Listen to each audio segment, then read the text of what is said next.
연인 병자호란 앤드 프리버드 7벌거벗은 개개사. 아무튼 오늘은 어제 7일 방영했던 tvN 벌거벗은 세계사 124회에 대한 이야기를 간략하게 전해볼까 하는데요. 어제 방영했던 벌거벗은 세계사 124회는 청 황제 홍타이지는 왜 조선을 침략했나? 라는 주제로 진행됐었는데요. 이번 회차에서는 전체적으로 명나라에 이어 중국 대륙의 지배국이 됐던 청나라의 건국과 청나라 2대 황제 홍타이지 청, 태종의 조선 침략 정묘호란, 병자호란에 대한 이야기를 진행했었습니다. 청나라는 역사적으로 중국의 마지막 통일 왕조였던 나라로 건주여진족이 중심이 돼 건국한 나라인데요. 이 청나라는 누르하치가 건국한 나라로 건주여진을 통합한 누르하치는 만주 지역을 평정한 그는 과거 중국 대륙을 지배했던 여진족의 국가인 금나라를 계승한다는 의미로 국호를 금나라로 정했는데요. 오늘날에는 구분하기 편하게 하기 위해 이 누르하치가 세운 금나라를 후금이라고 부르죠. 이는 궁예가 세운 고구려 역시 선대의 고구려와 구분을 위해 후고구려로 칭하는 것과 비슷한 맥락이죠. 아무튼 이렇게 누르하치가 만주 지역을 기반으로 후금을 세우고 힘을 키울 수 있었던 것에는 당시 조선에서 터진 임진왜란의 역할이 컸다고 하는데요. 1592년 일본의 침략으로 장장 7년간 이어진 전쟁 임진왜란정 유재라는 명나라에게도 좌시할 수 없었던 일이었는데요. 그도 그럴 것이 당시 일본이 조선에게 내세운 것이 정명가도 명나라를 치러 갈 테니 길을 내어달라라는 것이었고 조선이 이를 거절한 것이 임진왜란 발발의 이유기도 했다고 하거든요. 실제 도요토미 히데요시는 대륙 침략에 대한 야욕이 있었기도 했고 조선이 일본에 힘없이 무너질 경우 육로와 해로로 모두 일본의 군대가 대대적으로 침략해올 수도 있었던 것이었죠. 그래서 당시 명나라 황제 만력제는 조선에 대한 적극적인 군사 지원에 나섰는데요. 임진왜란과 정유재란 합쳐서 20만 명이 넘는 대군을 지원했다고 하는데요. 이로 인해 당초 만주 지역의 누르하치를 주시하던 명나라의 감시망이 약해졌고 실제 누르하치는 이 틈을 타 다른 여진족 부족들을 통합해낼 수 있었다고 합니다. 이후 누르하치는 1616년 후금을 건국하고 2년 뒤인 1618년 명나라에 선전포고를 했다고 하는데요. 누르하치는 명나라의 영토에 침공했고 당연하게도 명조정은 후금을 정벌하기 위해 중국 전역에서 군대를 모았으며 당시 광해군이 왕으로 있던 조선에게도 군대 파병을 요청했다고 하는데요. 그렇게 모은 약 10만의 조명연합군이 후금의 수도 허투알라로 향했고 약 4만 명가량의 누르하치의 후금군과 맞붙은 전투가 바로 사르후 전투였는데요. 그런데 이 전투에서 후금이 대승을 거두면서 누르하치의 기세가 당연하게도 크게 오르게 됩니다. 이후 누르하치는 만리장성 너머의 명나라 본토를 침공하려고 했었는데요.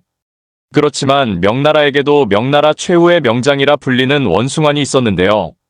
원숭환은 요충지인 산해관 앞쪽 영원성을 약 2만 명의 군대로 지키고 있었는데 누르하치는 13만 대군으로 이곳을 침공했던 것이었죠. 그런데 이 영원성 전투에서 원숭환의 명군이 대승을 거두면서 누르하치의 후금군은 큰 피해를 입고 물러났다고 합니다. 그리고 영원성 전투 8개월 뒤에 창업군주 누르하치가 숨을 거뒀고 그 뒤를 이어 홍타이지가 후금의 제2대 군주 자리에 올랐는데요. 홍타이지 역시 아버지 누르하치 못지않은 인물로 문무를 겸비한 명군이었다고 하는데요. 이 홍타이지는 내치를 잘 정비하는 한편 당시 인조 반정 이후 친명배금을 기조로 내세우던 조선 침공을 감행했는데요. 바로 1627년 정묘호란이 그것입니다. 표면상 광해군의 복수를 명분 삼고 조선으로 진격해온 후금군은 약 10일 만에 황해도까지 내려왔다고 하는데요. 이때 인조와 조선 왕실은 강화도로 본진을 옮겨 대항했다고 하는데요. 당시 청나라는 기병 위주로 해전에 취약했기에 홍타이지는 조선에 강화 요청을 해 화의조약을 맺었는데요. 사실 후금 입장에서도 명나라가 아직 건재하는 상황에서 오랫동안 군대를 조선에 빼둘 수도 없었던 것도 있었는데 정말 코가 빠진 건 조선이었기에 표면상 형제의 나라로 협약을 맺었지만 조선이 아우의 나라로 많은 것을 빼앗기게 됐다고 합니다. 이렇게 후방의 조선을 굴복시키고 많은 물자를 얻어낸 홍타이지의 후금은 다시 한번 명나라로 진격해 원숭환과 제격도를 하게 됐었다고 하는데요. 홍타이지는 대군을 이끌고 원숭환이 있던 영원성으로 향했으나 결국 원숭환을 넘어서지 못했다고 하는데요. 이후 홍타이지는 원숭환이 있는 한명나라 방어선 돌파가 불가능하다는 것을 알고 방법을 바꿔 원숭환을 제거하기로 하는데요. 홍타이지는 포로로 잡았던 명나라 황관들을 이용해 반강계를 실행했는데요. 홍타이지는 원숭환이 후금과 내통하고 있다는 거짓 정보를 뿌렸고, 당시 명나라의 황제 숭정제가 홀딱 속아 원숭환을 능지형으로 끔살했다고 합니다. 참 실로 어처구니 없는 명장의 최후였는데요.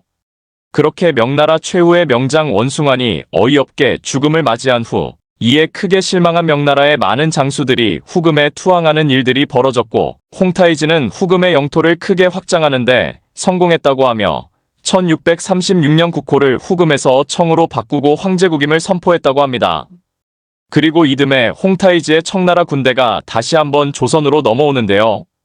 바로 병자호란의 발발이었습니다. 당시 조선과 청나라의 관계는 악화일로였다고 하는데요. 홍타이지가 황제의 자리에 오르자 친명배금의 조선 인조는 절화교서를 통해 청나라와 관계를 완전히 끊겠다고 했다고 하는데요. 청나라는 이 절화교서를 명분으로 조선이 먼저 형제의 맹약을 깼다면서 조선과 인조 때문이다라는 명분을 내세워 쳐들어왔다고 하는데요. 이날 방송에 따르면 당시 청나라가 조선을 침략해 굴복시켰던 실질적 이유는 명나라와의 일전에 앞서 후방을 안정화시키고 명나라의 우방국을 굴복시켜 그곳의 물자를 얻어내기 위함이었다고 했죠. 맞는 말이죠. 뭐든 가장 센 놈과 싸우기 전에 주변 정리는 필수적이니까요. 아울러 조선 내부적으로도 친명배금 목소리가 높고 청나라와 주전론이 대두됐는데 이에 대한 실질적인 대안은 없는 목소리만 컸던 상황인지라 전쟁 준비가 제대로 되질 않았던 상황이었고요. 무튼 그렇게 홍타이지는 친정에 나서 군사들을 빠르게 몰아 한양으로 빠르게 진격했다고 하는데요. 이는 정묘호란 때처럼 조선 조정이 강화도로 몽진을 떠나는 것을 막기 위함으로 실제 이 전략은 먹혀들어 조선은 청군을 제대로 방어해내지 못하면서 8일 만에 수도 한양을 빼앗기고 청나라군은 강화도로 가는 길목까지 차단해버리는데 성공했는데요. 결국 인조는 강화도가 아닌 남한산성으로 피신을 했고 홍타이지가 이끄는 청의 본군 역시 남한산성에 도달해 진을 치고 포위망을 형성했다고 합니다. 약 45일간 이어졌던 남한산성 전투는 결국 그 한계점에 임박했고 이런 상황에서 왕실 가족들이 피해 있던 강화도 역시 함락되면서 결국 인조와 조선은 항전을 포기하고 청나라에 항복하게 됩니다. 1637년 1월 30일 인조는 남한산성을 나서 삼전도에 도착해 태종 홍타이지에게 309고둘에 3번 무릎 꿇고 9번 조아리는 늘 올렸다고 하는데요. 이것이 바로 삼전도의 굴욕이죠. 이로써 조선은 청나라의 범국으로 완전히 복속되고 형제의 관계에서 군신의 관계로 격화된 조선은 군사경제적 부담 및 공여 차출을 강요받게 되었죠. 이렇게 조선을 굴복시키고 후방을 안정시킨 청나라였지만 아직 장성의 요충지 산해관을 넘지 못하는 상황이었는데요. 게다가 홍타이지가 1643년 숨을 거두기까지 했죠. 다음 황제로 오른 이는 6살의 어린 황제 순치제였는데요. 그렇지만 이때 어린 순치제를 대신해 섭정왕으로 청나라를 다스렸던 순치제의 숙부 도르곤이 능력자였기에 청나라는 큰 요동이 없었다고 합니다. 반면 이때 명나라는 엎친 데 덮친 격으로 이자성의 난이라 불리는 대규모 농민 반란군 봉기에 시달렸는데요.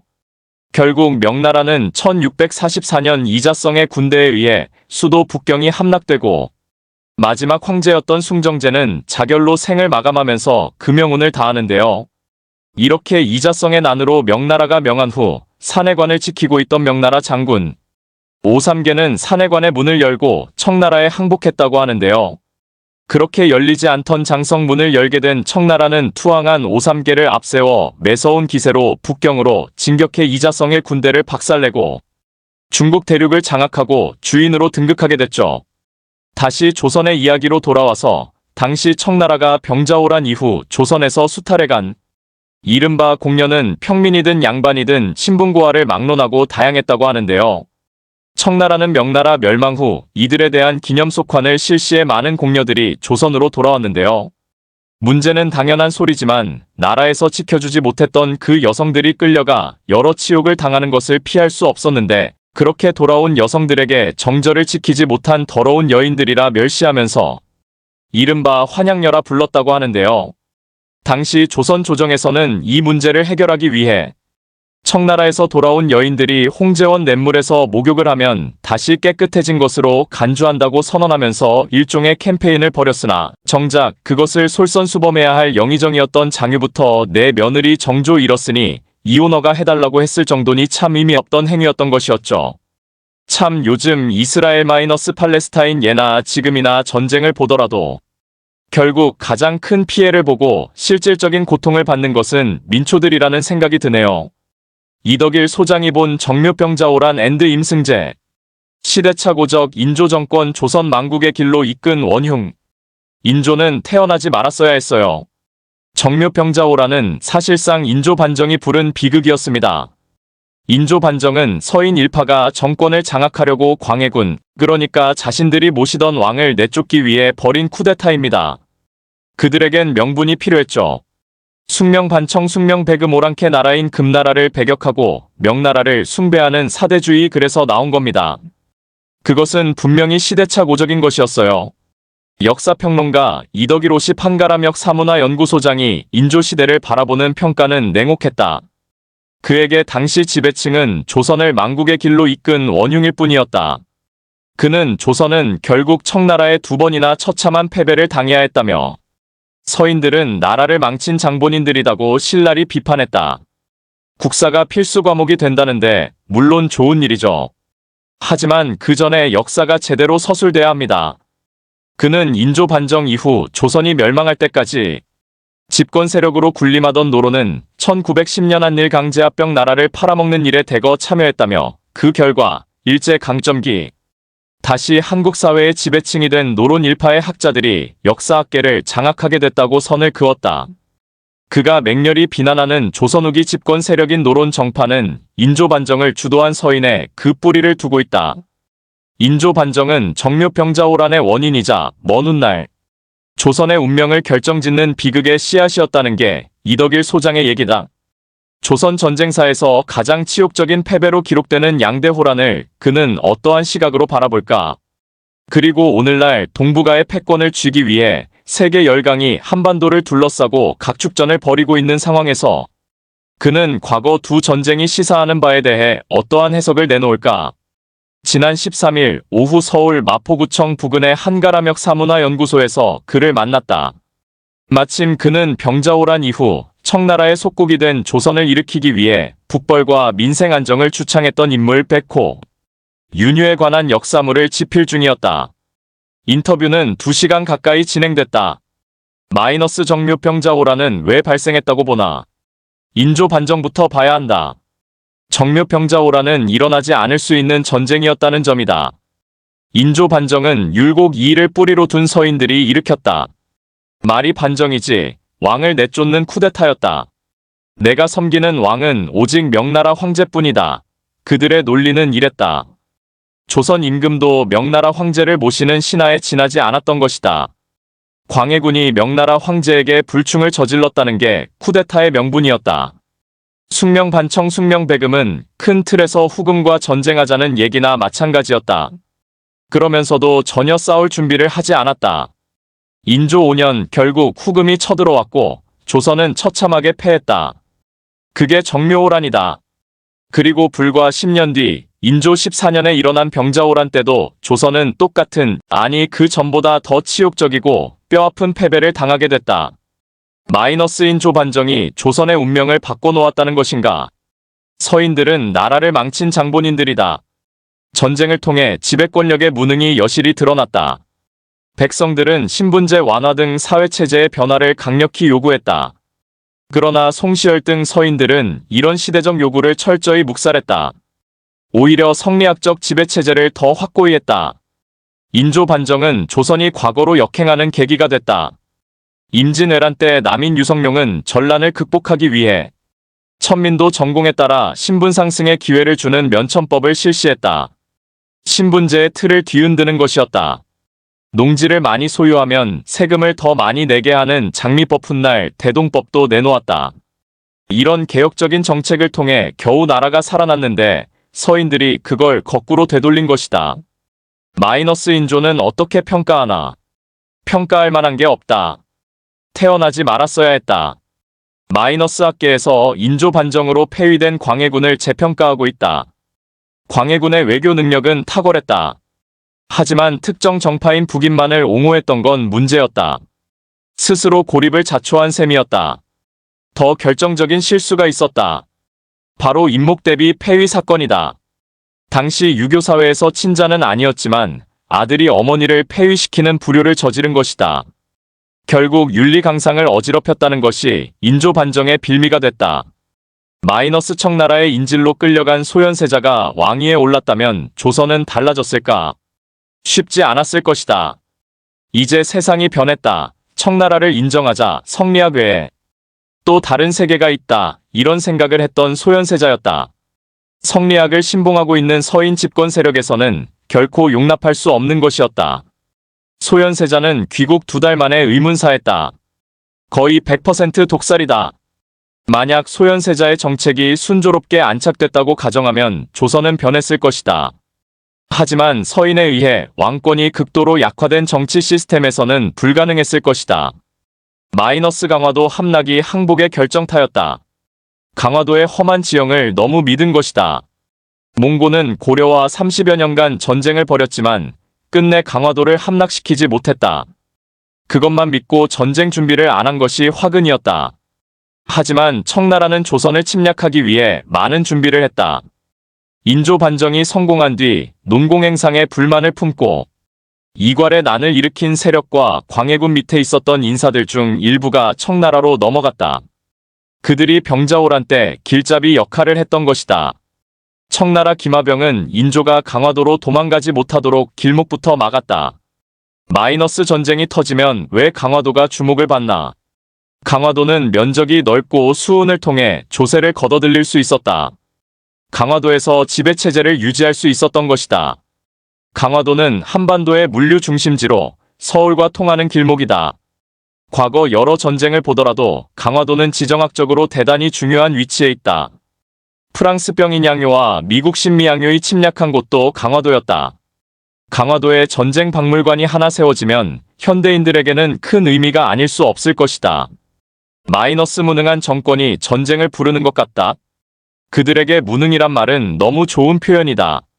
아주 악질들이다. 영웅전쟁 때도 그랬다. 당시 지배층이 아무런 대책도 없이 강화도로 도망치면서 얼마나 많은 백성들이 희생을 치렀는가. 정묘호란 때만 해도 많은 백성들이 나라를 지키기 위해 전쟁터로 나갔다. 하지만 병자호란 때는 수수방관했다.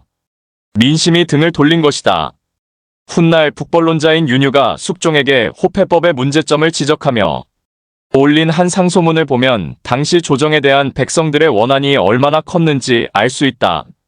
소수 지배층인 서인, 노론만 잘 사는 그런 사회가 전쟁에서 이길 수 있겠나.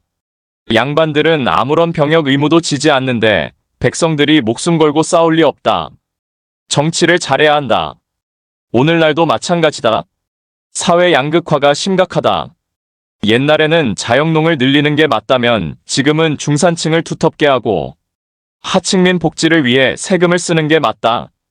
마이너스 병자호란 이후 북벌론도 대두됐는데 요즘 윤유에 대한 책을 쓰고 있다. 그는 진정한 북벌론자였다. 서인들은 말로만 북벌을 외쳤다. 그들은 북벌을 두려워했다. 송시열이 북벌론을 주장했다는 것은 다 사기다. 서인에서 노론으로 이어지는 후예들이 꾸며낸 새빨간 거짓말이다. 북벌을 계획했던 효종의 역적을 충신으로 둔갑시켰다. 이건 범죄 행위다. 효종이 15년만 더 살았어도 양쯔강 일대가 쑥대밭이 된 3번의 난이 일어났을 때 북벌이 이뤄졌을 것이다. 송시열이 북벌론을 주장했다면 그때 치고 올라가자고 주장했어야 하는데 그러지 않았다. 나는 송시열과 그들의 나라를 썼다고 화형식까지 당했다. 우슴 효종은 북벌에 대해 송시열과 독대를 하고 나서 한 달 뒤에 의문사했다. 독살당한 것이다. 조선 왕 독살 사건은 그냥 흥미 위주로 낸 책이 아니다. 집권 세력이 왕들과 충돌하고 그 갈등이 결국 왕이 죽는 것으로 해소되는 패턴을 본 것이다. 마이너스 지난해 인천 앞바다에서 천안함 침몰 사건과 북한의 연평도 포격 사건이 터졌다. 남북 간 군사적 긴장이 여전하다. 또 전쟁이 나지 말라는 법도 없지 않은가. 전쟁이란 하나의 현상이다. 우리는 본질을 봐야 한다. 저변에 흐르는 본질을 가지고 얘기를 해야 전쟁을 막을 수 있다. 천안함 침몰과 북한의 연평도 포격도 마찬가지다. 우리는 어떤 형태로든 북한 체제를 관리해야 한다. 그들은 결코 망하지 않는다. 뒤에 중국이 있기 때문이다. 중국은 미국의 팽창을 막기 위한 전략적 차원에서도 북한을 도울 수밖에 없다. 요즘 보면 정부에서 북한과의 관계를 포기한 듯한 인상을 지울 수 없다. 마이너스 지정학적으로 인천의 역할이 중요해 보인다. 지도를 크게 봐야 한다. 서해는 그 모습이 마치 지중해와 같다. 요즘 중국 해안에 있는 도시들이 급속히 발전하고 있다. 인천은 이러한 도시들과 함께 거대한 서해 경제권을 이룰 수 있다. 북한 개성이 함께 포함되면 남북관계 긴장도 완화시키는 효과가 있다. 이런 측면에서 경희 누나도 중요한 역할을 할 수가 있다. 경희 누나는 4대 강과는 성격 자체가 다르다. 경희 누나는 서울과 인천을 잇고 중국과 인천을 연결하는 길목 역할을 할 것으로 기대한다. 강화도는 인천의 보물이다. 석기시대부터 근대 개화기 시대까지 역사와 문화의 도시다. 오늘날 역사 문화는 한 도시와 한 나라의 경쟁력을 재는 첨단이 된다. 그뿐만이 아니다. 강화도는 조선 양명학의 고장 아닌가. 주자성리학을 종교처럼 떠받들던 시대착오적인 노론 세력에 의해 이단으로 내몰린 조선의 사회. 변혁적 학자들이 강화도에서 양명학 강화학파를 꽃피운 것이다.